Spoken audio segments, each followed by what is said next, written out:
성령님이시여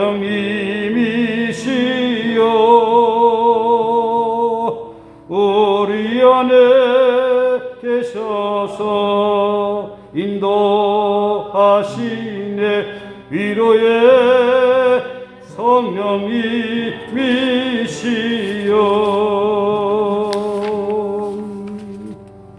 찬송가 312장 313장 계속해서 찬양하겠습니다.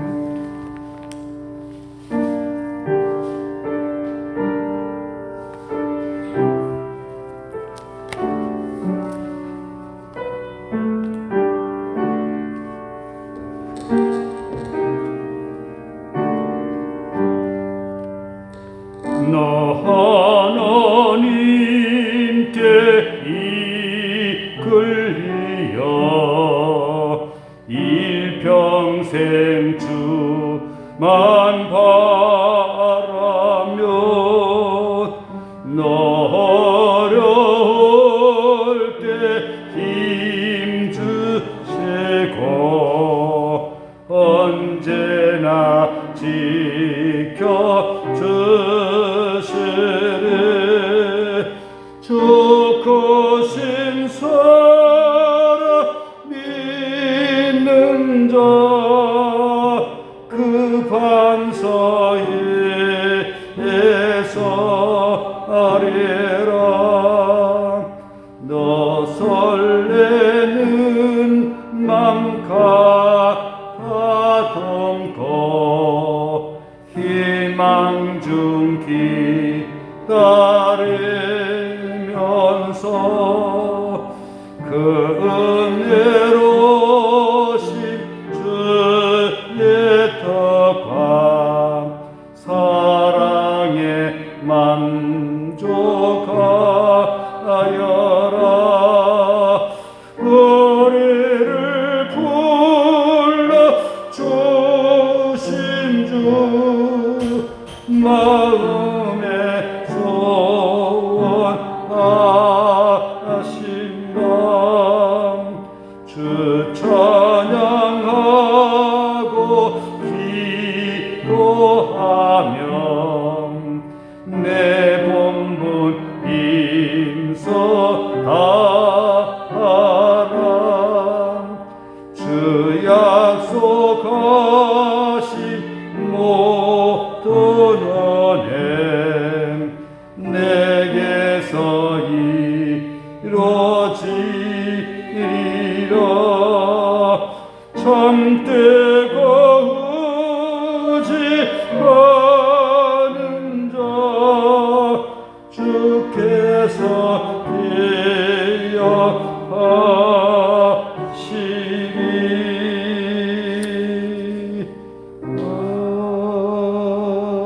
아멘. 313장 평상시 자주 부르지 않는 찬송입니다. 우리 천천히 피아노 곡에 맞춰서 찬양하겠습니다.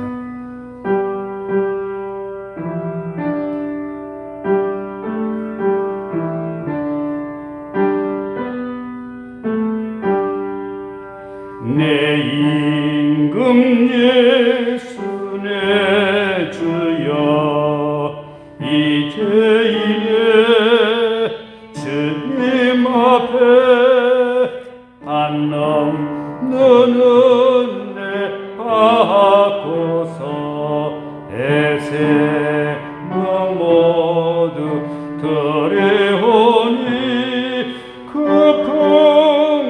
풍성하신 은총을 주 내게 내려주소서.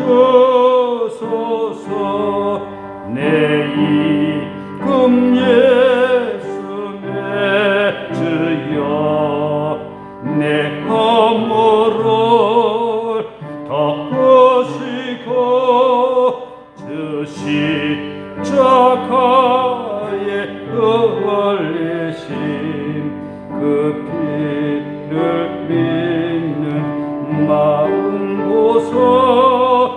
내 주만 죄를 사하여 상정한 한망 주소서. 내 임금 예수 내 주여 주 은혜에 감격하여 한없는 감사 찬송을 내 주님 앞에 드리오며 내 마음과 정성 다하여 늘 기뻐하며 살리라.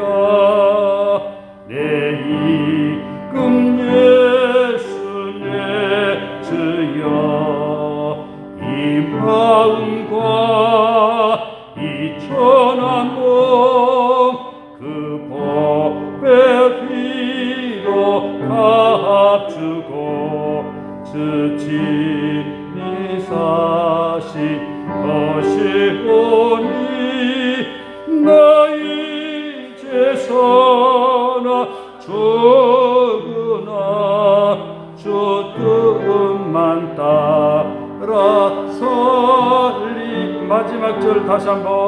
내 임금 예수 내 주여 이 마음과 이 천한 몸 그 복의 피로 값주고 주 친히 사신 것이오니 나 이제 사나 죽으나 주 뜻만 따라 살리라. 나 이제 사나 죽으나 주 뜻만 따라 살리라. 사나 죽으나 주 뜻 따라 살겠습니다. 고백하는 그런 기도를 함께 드리도록 하겠습니다. 그리고 이 시간 성령으로 충만한 가운데 하나님께는 영광, 우리에게 은혜의 시간 되게 해 주시옵소서. 6월 27일 공동의회가 하나님의 은혜가 넘치는 축복의 공동의회가 되게 하시고 신촌교회가 주님의 동산교회가 되는 기점이 되게 하여 주시고 서로 경쟁하는 구도가 아니라 서로를 세워주고 존중하고 지난날을 용서하고 화해하는 그런 공동이해가 되도록 위하여 기도하십시다. 그리고 70주년을 맞이한 신촌교회, 하나님의 주권이 회복되는 그런 교회, 이제는 주의 말씀에 의지하여 살아가는 우리 신촌교회가 되도록 나같이 주의 세 번 무릎짓고 통성으로 기도하시겠습니다.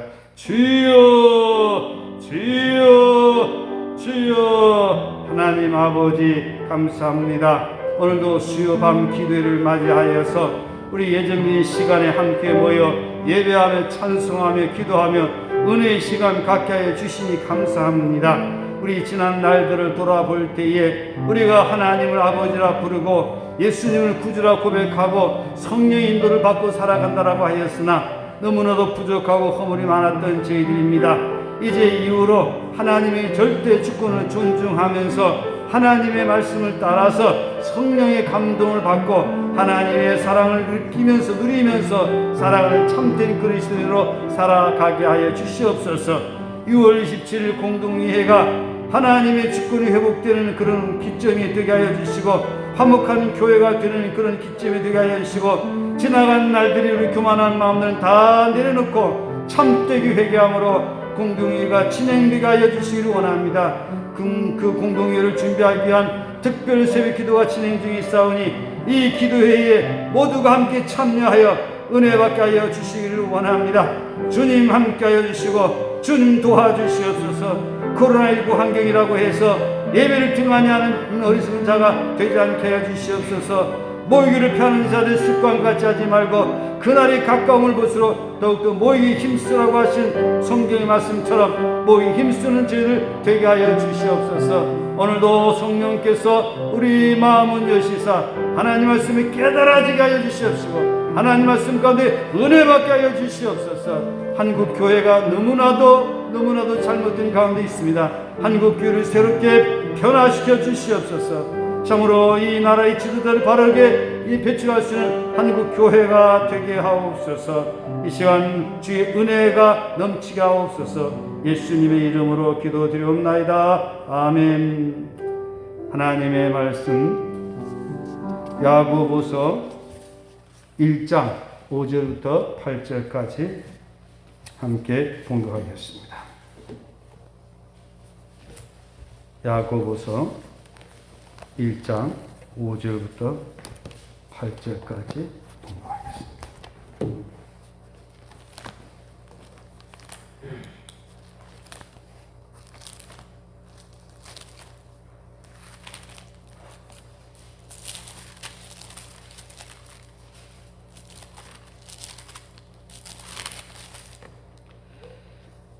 다 같이 봉독하겠습니다. 너희 중에 누구든지 지혜가 부족하거든 모든 사람에게 후히 주시고 꾸짖지 아니하는 하나님께 구하라. 그리하면 주시리라. 오직 믿음으로 구하고 조금도 의심하지 말라. 의심하는 자는 마치 바람에 밀려 요동하는 바다 물결 같으니 이런 사람은 무엇이든지 주께 얻기를 생각하지 말라. 두 마음을 품어 모든 일에 정함이 없는 자로다. 아멘. 예, 인사하겠습니다. 오직 예수님, 하나님께로 돌아갑시다. 예, 제가 시간마다 여러분들에게 인생의 모든 문제 해결은 주님께로 돌아가면 다 끝이 난다. 에덴 동산으로 돌아가면 된다. 라고 하는 말씀을 제가 쉽게 하고 있습니다. 쉽게 하듯이 쉬운 겁니다. 그런데 사람들은 복잡해요. 교만해요. 그래서 하나님께 돌아오지 않아요. 우리는 늘 예배하면서 내가 하나님 품 안에 안기고 살아가고 있는가. 몸만 교회 안에 있는 것이 아니라 내 마음, 나의 모든 것들이 주님의 동산에서 주님과 함께 살아가고 있는가. 그리고 내가 함께 하고 있는 내 남편이, 우리 자녀들이 주님의 동산 안에 있는가 라고 하는 것을 늘 생각을 하면서 우리는 주님의 동산으로 가고자 애를 써야 될 것입니다. 이게 바로 여호와께 돌아가는 그런 심정인 것입니다. 바로 이런 삶을 살아가는 사람은 주님이 다스리는 화목한 삶을 살아가게 되는 것입니다. 제가 지난 주일도 말씀을 드렸고 여기서 계속해서 말씀을 드린 게 있죠. 교회는 사람들이 모여진 곳이기 때문에 문제가 일어납니다. 창세기에서부터 요한계시록에 이르기까지 문제가 없었던 경우는 거의가 없었습니다. 모세 시대에도 많은 문제가 있었었고요. 예수님 당시도 많은 문제가 있었었고요. 사도 바울이 복음을 전하는 그 현장에도 많은 문제들이 일어났던 것을 보게 됩니다. 그런데 문제를 만났을 때에 불평하고 원망하면서 떠나서 교회를 공격하는 안티기독교인이 있고, 또한 공격은 하지는 않지만 이제 무관심한 채로 지내는 그런 사람이 있고, 그리고 아예 낙심하는 사람이 있고, 그런가 하면 끝까지 주님의 십자가를 지고 가는 책임을 지는 그런 인생이 있다는 것입니다. 바로 그분이 예수님이시고 또 사도 바울이고 또 구약 성경에 나오는 신앙의 인물들이라고 하는 것입니다. 오늘 한국 교회의 현실을 볼 때에 때로는 교회를 떠나고 싶은 마음도 있을 수 있습니다. 때로 우리가 실망하여서 함께 하고자 하는 마음은 없을 수도 있습니다. 그러나 이런 가운데 살아있는 성도는 남은 그루터기가 되어서 죽어가는 교회를 살립니다. 이스라엘 나라가 유다 나라의 멸망을 당할 때도 남은 자들이 있었습니다. 그루터기가 있었습니다. 그들을 통해서 하나님께서는 새로운 역사를 일으키신다라고 하는 것입니다. 저는 우리 신중교회 모든 성도들이 바로 남은 자, 그런 생명의 그루터기, 이런 존재들이 됨으로 말미암아 무너져가는 한국교회를 되살리는 그런 귀한 능력 있는 성도들이 될 줄로 믿습니다. 그래서 우리에게 70주년이 너무 중요하다 라고 하는 것입니다. 이제 신천교는 새롭게 나아가야 됩니다. 지나간 날들의 신앙생활을 새롭게 청산하고 이제는 여호와의 동산에서 주님과 함께 주님의 사랑을 누리면서 느끼면서 전하면서 신앙생활을 하는 우리 신천교회가 되어야 될 것입니다. 그러면 우리는 하나님의 은혜를 받습니다. 지난 날 우리가 잘못했던 것 다 주님 앞에 낱낱이 고백하고 주님 앞에 용서받을 때 우리에게 새로운 은혜를 부어주십니다.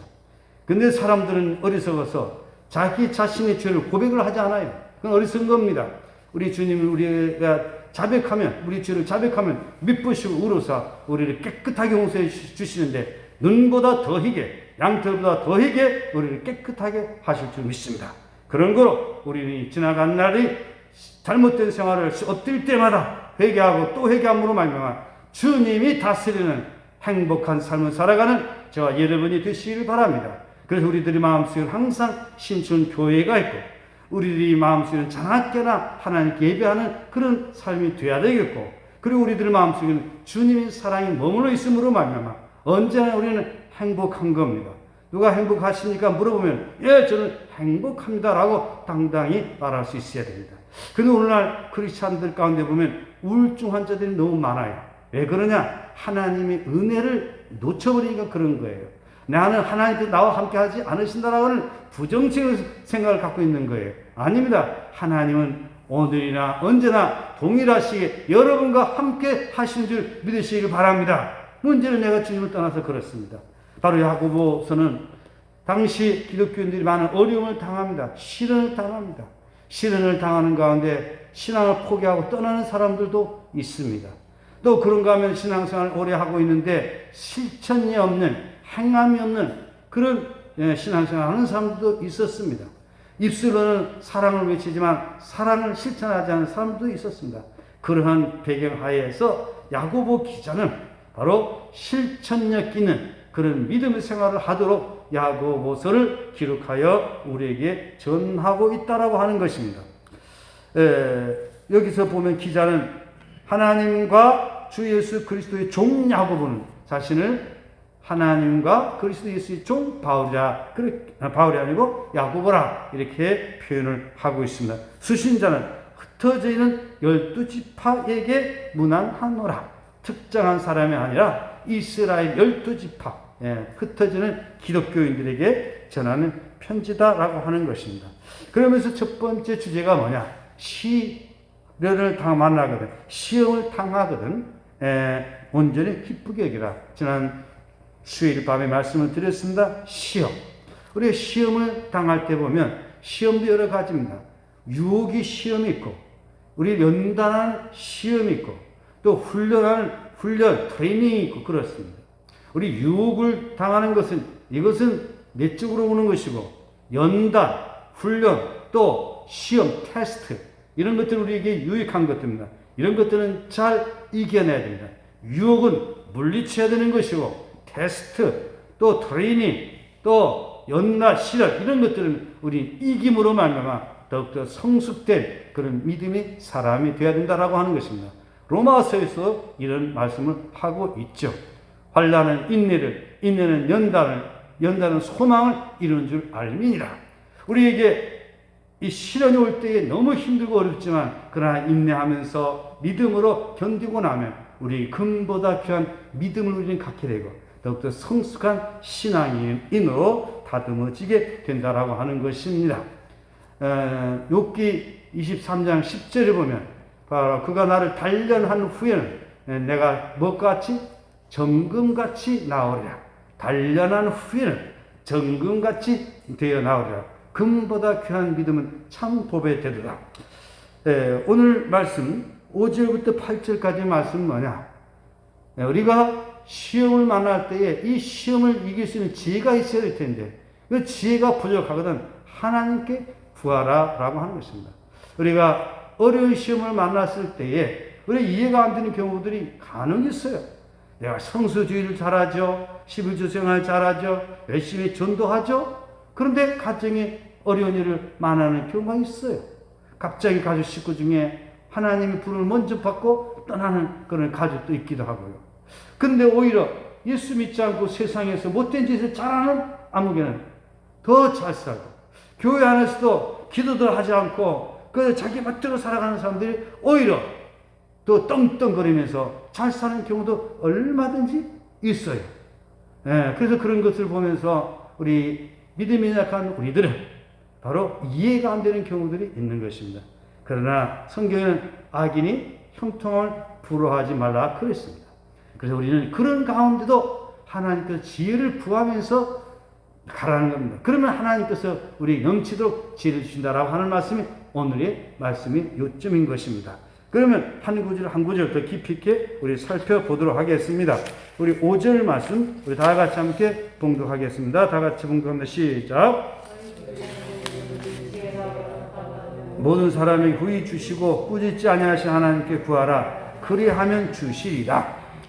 여기 보면 지혜에 대해서 말씀하고 있습니다. 너희 중에 누구든지 지혜가 부족하거든. 우리 인간은 지혜가 부족합니다. 하나님의 지혜는 무한하고 부족함이 없지만 우리 인간의 지혜는 한계가 있습니다. 그래서 우리는 깨닫지 못하고 이해하지 못할 때가 있습니다. 깨닫지 못하고 이해하지 못할 때에 그때는 우리에게 후히 주시는 하나님께 지혜를 구하면 하나님께서 우리에게 지혜를 주신다라고 하는 것이죠. 성경에 보게 되면 지혜를 구함으로 말미암아 응답받은 경우들이 있었죠. 솔로몬이 대표적인 지혜 왕이죠. 그는 왕이 어린 나이에 왕이 되어서 나는 아직 어린데 하나님께서 저에게 지혜를 주시옵소서. 그래서 부도 구하지 않고 수도 구하지 않고 명예도 구하지 않고 오직 지혜를 구하는 것을 하나님께서는 기특하게 계시고 지혜만 주셨을 뿐만 아니라 부와 수와 영광까지도 더 주셨다라고 성경은 말씀을 하고 있습니다. 또한 요셉의 지혜도 남다른 지혜가 있었습니다. 요셉의 지혜로 말미암아서 7년 풍년 때에 곡식을 허비하지 않고 창고를 지어서 저장하고 7년 기근 때에 풀어놓음으로 해서 바로 애굽이 살아나게 됐다라고 하는 것입니다. 다니엘의 세친과 다니엘의 그 지혜, 당대의 최고의 지혜자가 된 것이죠. 오늘도 여러분 지혜가 부족하거든 우리에게 지혜를 주신 그분에게 기도함으로 더욱 하나님 인도 가운데 나가는 그런 삶이 되기를 예수님의 이름으로 축복합니다.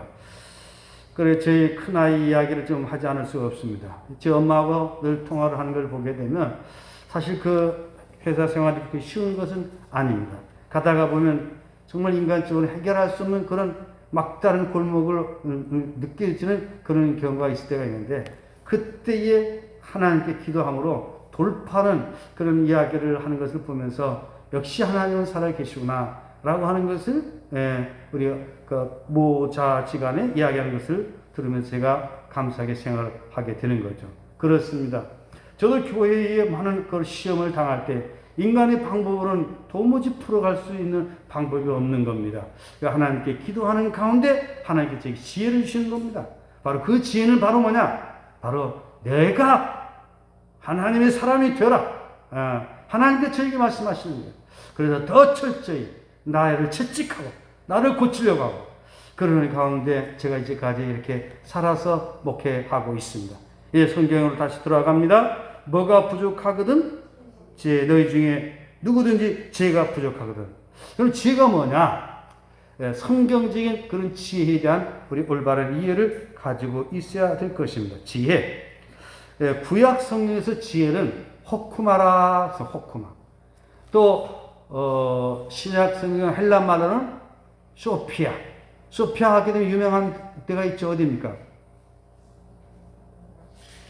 이스탄불에 가면 성 소피아가 있죠. 성 소피아. 예. 그 소피아 성당이죠. 예. 그러면 이 호쿠마라고 하는 것은 뭐냐? 생활에 대한 지식과 감정을 의미하는 것인데 이러한 생활에 대한 지식과 감정이 근면, 정직, 순결, 고기 등의 좋은 생활 방식이라고 하는 겁니다. 또 그런가 하면 이 호쿠마는 자인에 관한 넓은 지식 등을 포함하고 있어 가지고서 우리가 판단과 분별을 바르게 하게 된다라고 하는 것입니다. 특별히 구약 성경에 있어서 이스라엘 사람들이 말하는 지혜라고 하는 것은 뭐냐? 여호와를 경외함이 지혜의 근본이고 여호와를 아는 것이 명철이라 그랬습니다. 그 무슨 말입니까? 아무리 세상에 지혜가 있다 할지라도 하나님을 경외하지 못하면 그건 아무 소용이 없다는 거예요. 우리 인간이 지음을 받을 때 누구의 형상을 따라 누구의 모양대로? 하나님의 형상을 따라 하나님의 모양대로 우리 지음을 받았다는 것입니다. 하나님의 형상대로 하나님 모양을 따라 우리 지음 받았다라고 하는 것은 뭘 의미하는 것이냐? 하나님과 우리와의 영적 교제하도록 우리는 지음 받았다는 것입니다. 그렇기 때문에 우리 인간은 반드시 영적인 사람이 돼야 이것이 참된 사람으로 살아간다라고 하는 것입니다. 아무리 이성적 존재가 돼서 공부를 많이 해가지고 세상 학문을 많이 가지고 있어도 하나님의 존재를 깨닫지 못하고 하나님과 영적 교제를 갖지 못하고 있다라고 하면 이건 지혜가 없는 것입니다. 그리고 하나님을 아는 지식이 없으면 이건 명철하지 못하는 것입니다. 그래서 구약 성경에 있어서 지혜라고 하는 것은 뭐냐? 여호와를 경외하는 것이 지혜의 근본이고 여호와를 아는 것이 명철이다라고 하는 것입니다. 지혜와 지식이 어떤 때는 같이 말할 때도 있는데 엄밀한 것은 구분이 됩니다. 우리 컴퓨터를 사용해 보게 되면 CPU가 있고 또 그리고 뭐가 있습니까? 하드디스크가 있고 또 그리고 뭐가 있습니까? 메모리가 있습니다. 메모리는 임시 기억을 하는 거예요. 우리 기억하는 거예요. CPU는 뭡니까? 중앙 처리 장치로서 일을 잘 처리를 하도록 하는 겁니다. 그래서 컴퓨터가 좋아지라고 하면 CPU, 메모리, 그리고 뭐 하드디스크는 저장 창고. 하드디스크는 저장 창고예요. 그러니까 이 잘 운영하려면 소프트웨어가 저장 창고에 많이 있고 또 CPU가 처리 능력이 좋고 이 메모리가 이 임시 기억하는 것들이 순발력 있게 돌아가게 되면 잘 처리가 되는 겁니다. 바로 지혜라고 하는 것은 우리 쉽게 말한다라고 하면 일 처리하는 능력, 판단 능력, 분별하는 능력 이런 것들을 지혜라고 하는 것입니다. 그래서 판단을 잘하고 일을 잘 처리하면 스마트하다, 똑똑하다, 잘한다 이렇게 우리는 칭찬을 하죠. 보면 세상적 지혜도 다 분야가 다릅니다. 바다에 가가지고 고기를 잡은 사람도 그 바다에 대한 지식과 또 그 고기를 잡는 지혜가 있어야 되는 겁니다. 저는 어렸을 때부터 바다에 가가지고 낚싯대를 던져보면 제일 못해요. 아무리 해도. 그 어떤 사람은 딱 던지기만 하면 뭐 그냥 올라오고. 그것도 바다의 그 노하우죠. 그런 것처럼 우리가 영적인 지혜가 있어야 된다는 겁니다. 영적인 명철함이 있어야 된다는 것입니다. 그리고 여러분 영적인 사람으로 살아가야 됩니다. 겉으로 아무리 미남이고 미인이고 가진 것이 많이 있다 할지라도 영적인 깨달음이 없으면 아주 안타까운 일입니다. 여러분 영적인 일에 관심을 가지고 영적인 깨달음이 있는 그런 신앙의 사람들이 되기를 주님의 이름으로 축복합니다. 그래서 영적 하면서 또 육신의 것을 도외시하면 안 되는 것입니다. 우리에게는 육신도 중요합니다. 육신을 도외시하면 안 됩니다. 건강도 중요합니다. 영혼육이 다 중요합니다. 모두가 다 하나님께서 우리에게 주신 분량인 것입니다. 그런 거로 여호와를 경외하는 것이 지혜의 근본이고 거룩하신 자를 아는 것이 명철이라고 하는 이 말씀 여러분 명심하고 또 명심하시길 바랍니다. 그리고 또 지혜는 우리 인간이 노력하고 추구한 만큼 얻어지기도 합니다. 그래서 우리는 지혜를 찾아야 됩니다. 진리를 찾듯이 우리는 지혜로운 사람으로 살아가도록 애써야 된다고 하는 것입니다. 그러나 우리 인간이 아무리 노력하고 또 애써도 우리 인간의 지혜는 뭐가 있다? 한계가 있다라고 하는 것입니다.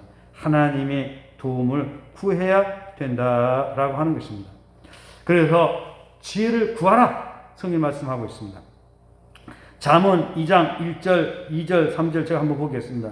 내 아들아 내가 만일 나의 말을 받으며 나의 계명을 내게 간직하며 내 귀를 지혜에 기울이며 내 마음 명철에 두며 지식을 불러 구하며 명철을 얻으려고 소리를 높이며 은을 구하는 것 같이 그것을 구하며 감춰진 보배를 찾는 것 같이 그것을 찾으면, 그거는 지혜입니다. 그것을 찾으면 여호와 경외하기를 깨달으며 하나님을 알게 되리니. 그렇기 때문에 우리가 신앙생활을 하는 것도 우리는 찾아야 됩니다.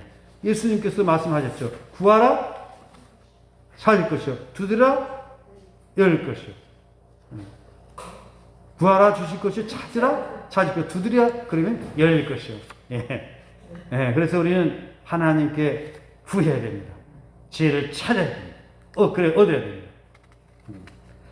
잠언 2장 6절 7절 8절가 분격합니다. 대저 여호와는 지혜를 주시며 지식과 명철을 그 입에서 내심이며 그는 정직한 자를 위하여 완전한 지혜를 예비하시며 행실이 온전한 자에게 방패가 되시나니 대저 그는 정의 길을 보호하시며 그의 성도들의 길을 보존하려 하십니다. 이렇게 말씀을 하고 있습니다. 또 이 지혜는 하나님께서 주시는 묘안이기도 합니다. 하나님께 주시는 요인이기도 합니다. 그래서 지혜가 의인화가 돼가지고 그를 부르라 이렇게 말하기도 합니다. 그 다음 신약성경에서 제가 조금 전에 뭐라고 그랬죠? 구약성경에서는 호크마 히브리어는 호크마인데 이것을 헬라어로 번역한 것이 쇼피아입니다. 쇼피아.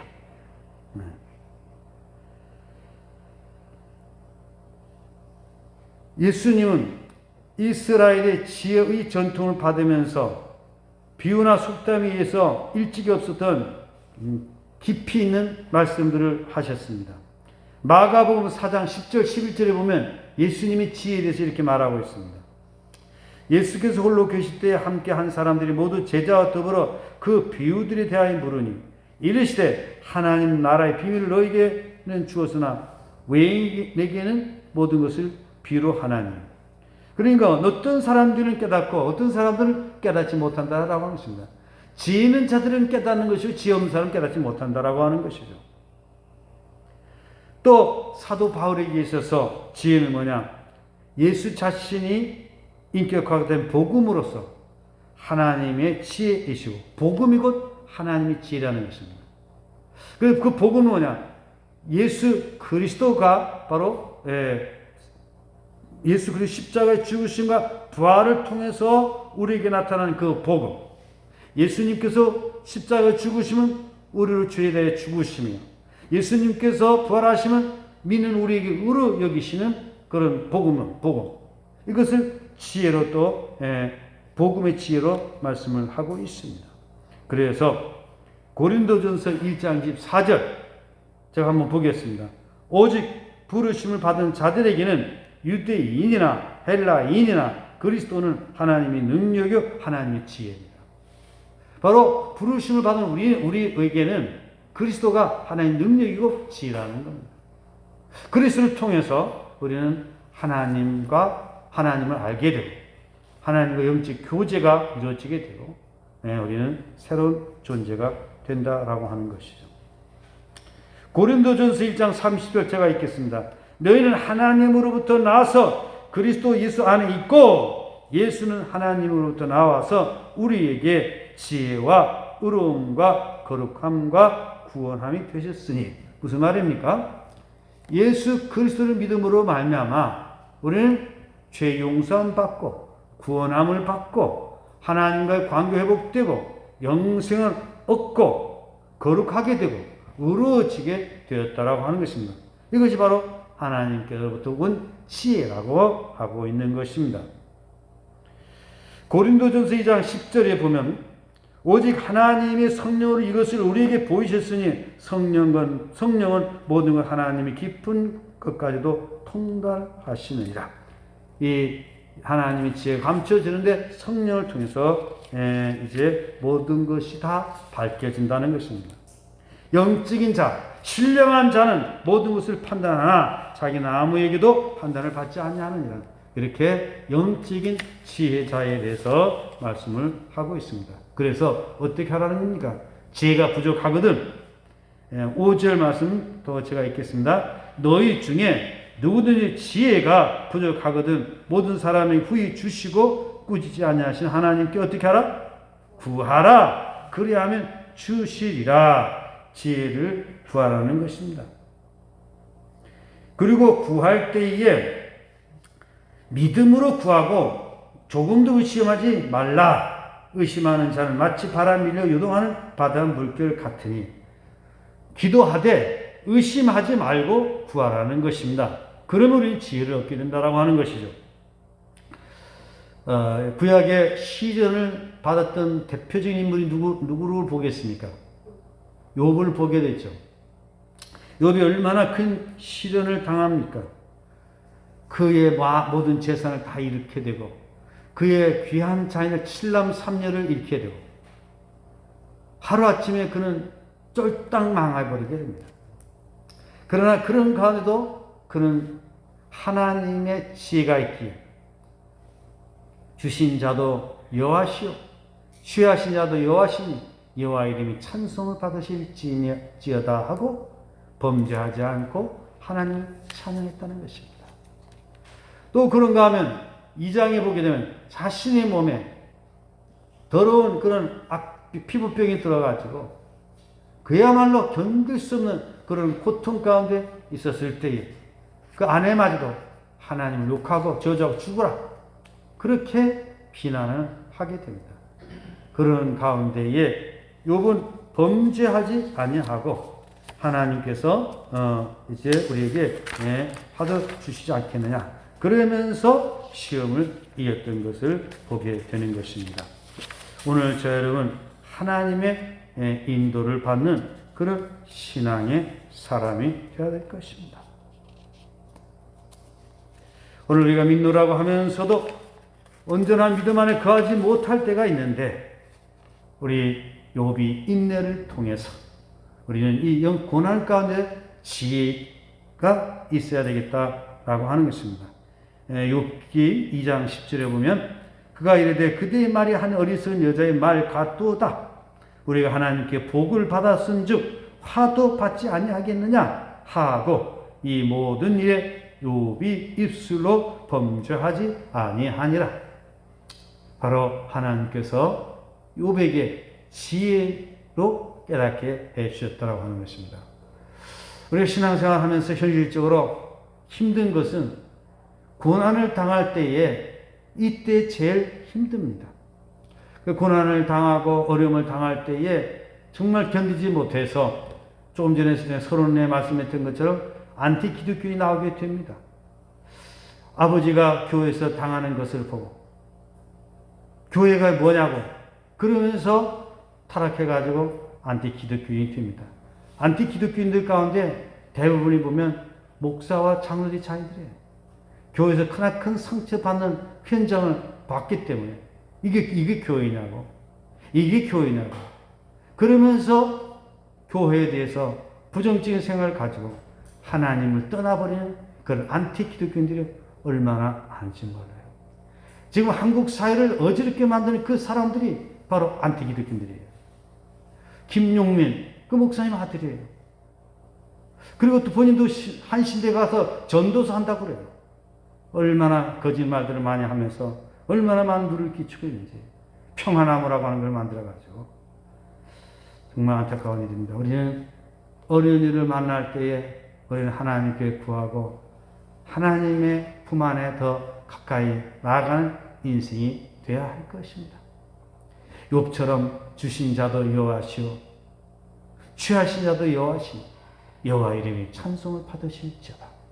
사도 바울의 고백처럼 살든지 죽든지 내 몸에서 그리스도가 존귀하게 되게 하라니 우리가 살아도 주를 위하여 살고 죽어도 주를 위하여 죽나니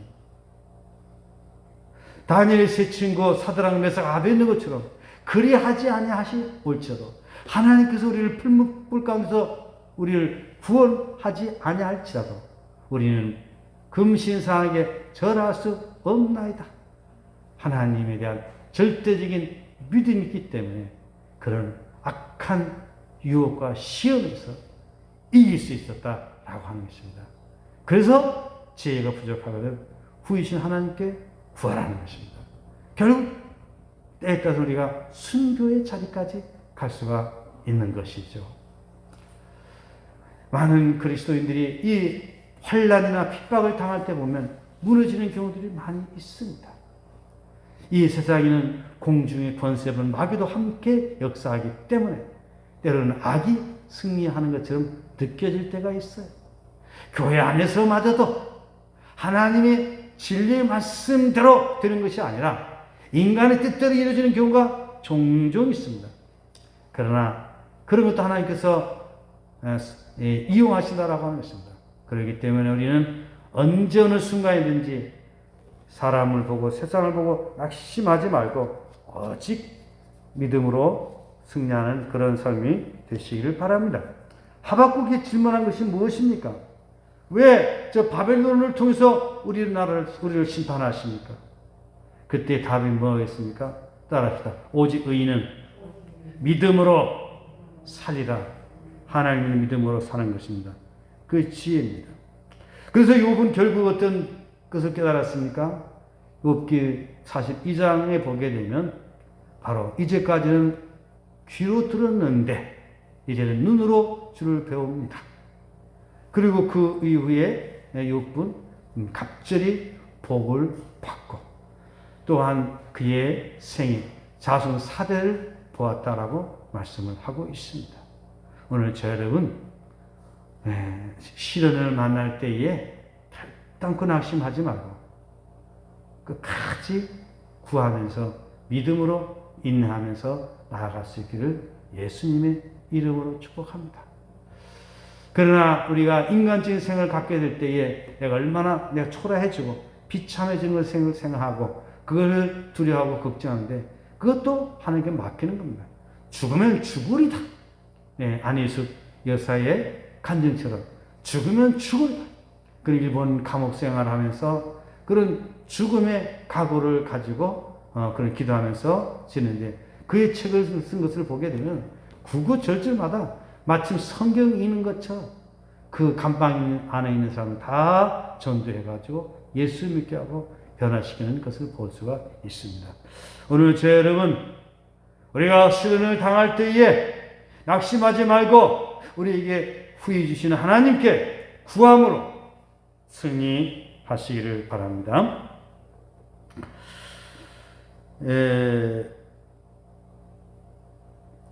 꾸짖지 아니하시는 하나님께서 구하라, 아시는 하나님께 구하라, 그래야면 주신다라고 말씀을 하고 있습니다. 솔로몬이 하나님께 지혜를 구함으로 지혜를 주셨던 것 여러분 기억하시죠? 다니엘이 지혜를 구함으로 일반 사람들 알지 못하는 그 크고 비밀한 일까지 보여주셨다라고 하는 것입니다. 다니엘 12장 3절을 보게 되면 지혜 있는 자는 하늘의 별같이 빛날 것이요 많은 사람들을 옳은 대로 인도하는 자는 궁창의 별같이 빛날 것이다. 이렇게 말씀을 하고 있습니다. 그러므로 우리가 구하되 어떻게 구하고 있습니까? 6절 말씀 다시 한번 봉독하겠습니다. 6절입니다. 오직 믿음으로 구하고 조금도 의심하지 말라. 의심하는 자는 마치 바람에 밀려 유동하는 바람 물결 같으니 7절까지 이런 사람은 무엇인 주께 얻기를 생각하지 말라. 우리는 기도할 때 의심하지 말고 믿고 구하라고 하는 것입니다. 이렇게 믿고 구하는 사람들은 응답을 받고 간증히 주인공들이 됩니다. 때로는 우리가 구하지만 다른 것으로 주시는 경우도 있지만 우리는 기도하는 그 자체가 우리에게 행복인 줄 알고 하나님께 구하시길 바랍니다. 기도하는 것이 우리에게 부담이고 우리에게 힘들게 하는 것이 아니라 기도하는 것이 저와 여러분에게 취미가 되고 여러분의 삶이 되기를 바랍니다. 우리가 기도할 제목들이 얼마나 많이 있습니까? 여러분의 자녀들을 위하여 기도하는 것을 멈추지 마시길 바랍니다. 대한민국을 위하여 기도하는 것 쉬지 마시기를 바랍니다. 신촌 교회를 위하여 한국 교회를 위하여 기도하는 것 쉬지 마시기를 바랍니다. 군대에 나가 있는 자녀들을 위하여 기도하는 것 쉬지 않기를 바랍니다. 7절 8절 읽고 말씀 마치겠습니다. 이런 사람은 무엇이든지 주께 얻기를 생각하지 말라. 두 마음을 품어 모든 일에 정함이 없는 자로다. 이런 사람은 어떤 사람입니까? 의심하면서 구하는 사람입니다. 이런 사람은 얻지를 못한다라고 하는 것입니다. 이런 사람은 두 마음을 품은 사람이다 라고 하는 것입니다. 오늘 말씀을 맺겠습니다. 오늘 말씀은 우리가 어려운 시험을 당할 때에 우리는 어떻게 해야 될지 우리는 당할 때가 있습니다. 이때에 우리 하나님께 뭘 구하라? 지혜를 구하라. 그래야만 주신다라고 하는 것입니다. 그러므로 오늘 저와 여러분 하나님께 지혜를 구하고 지혜는 그런 사람이 되시기 바랍니다. 세상이 지혜도 우리에게 중요하지만 가장 근본적인 것은 여호와를 경외하는 것이 뭐의 근본? 지혜의 근본. 여호와를 아는 것이 뭐라고요? 영체다. 그래서 이러한 영적인 지혜가 있어짐으로 더욱더 행복해진 그런 신앙의 사람들이 되시기를 예수님의 이름으로 축복합니다. 기도하겠습니다. 하나님 아버지 감사합니다. 우리가 이 세상 살아가는 동안에 영적인 지혜가 있음으로 말미암아 하나님의 뜻을 깨달아 분별하면서 하나님과 영적인 교제를 나누면서 예배자로 살아가게 도와주시기를 원합니다. 영적인 눈이 감겨짐으로 말미암아 하나님을 깨닫지 못하고 하나님 말씀을 이해하지 못하고 육신적인 삶을 살아갈 때가 너무도 많이 있는 저희들입니다. 육신의 생은 사망이요 영의 생은 생명과 평안이라고 하였습니다. 오늘 우리는 육의 사람이 아닌 영적인 사람이 되어서 하나님과 참된 교제를 나누며 하나님의 인도 가운데 복된 승리의 삶을 살아가는 죄를 되어지게 도와주시기 원합니다. 우리 하나님, 우리 육신으로는 보이지 않지만 우리 마음으로 우리 하나님을 더욱더 깨닫고 믿어 의를 뿐만 아니라 예수 그리스도를 구주로 고백하면서 주가 다스리는 주님이 왕된 삶을 살아감으로 말미암아 우리들 마음속에는 참된 평화가 있고 인간 관계 속에서는 서로 존경하고 사랑함으로 말미암아 화목한 관계가 이루어지게 되고 공동체에는 생명의 역사가 약동케 하는 그런 능력 있는 삶을 살아가게 인도하여 주시옵소서. 70주년을 맞이하는 신촌교회 이제 새롭게 부흥하는 교회가 되게 하옵소서. 지난 날들의 잘못된 생활들은 다 버리고 이제는 새 사람으로 새 생명 얻은 자로서 복되게 살아가도록 도와주시옵소서. 군에 나가 있는 우리 형제들이 있습니다. 저들의 군생활 잘 감당하게 하여 주시옵소서. 병중에 있는 여러 연약한 성도들이 있습니다. 주님 고쳐 주시옵소서. 코로나19 환경에서 또 일자도 예배에 힘쓰는 저들 모두가 되게 도와주시옵소서. 예수님의 이름으로 기도드리옵나이다. 아멘. 하늘에 계신 우리 아버지 이름을 거룩하게 하시며 아버지 나라가 오게 하시며 아버지 뜻이 하늘에서와 같이 땅에서도 이루어지게 하소서. 오늘 우리에게 일용할 양식을 주시고 우리가 우리에게 잘못한 사람 용서해 준 것 같이 우리의 죄를 용서해 주시고 우리 시험에 빠지지 않게 하시고 악에서 구하소서. 나라와 권능과 영광이 영원히 아버지 것입니다. 아멘. 네, 우리 다 같이 일어서서 성경 교제 방송하겠습니다.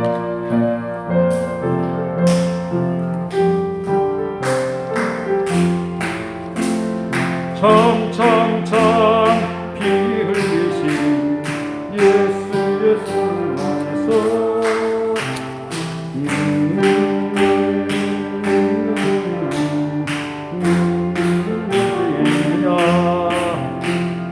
복음의 불길 오른다. 다 같이 일어나거라. 영광의 주님의 나라 다 같이 참여하리라. 성령의 성령을 성령 뿌리야. 성령의 성령을 성령 뿌리야. 온 천하 세계 만방에 거치라 성령의 불길. 성령의 성령의 불길 성령 뿌리야. 성령의 성령의 불길 성령 뿌리야. 온 천하 세계 만방에 거치라 성령의 불빛. 하나님은 당신을 사랑하시며 당신과 함께 계십니다.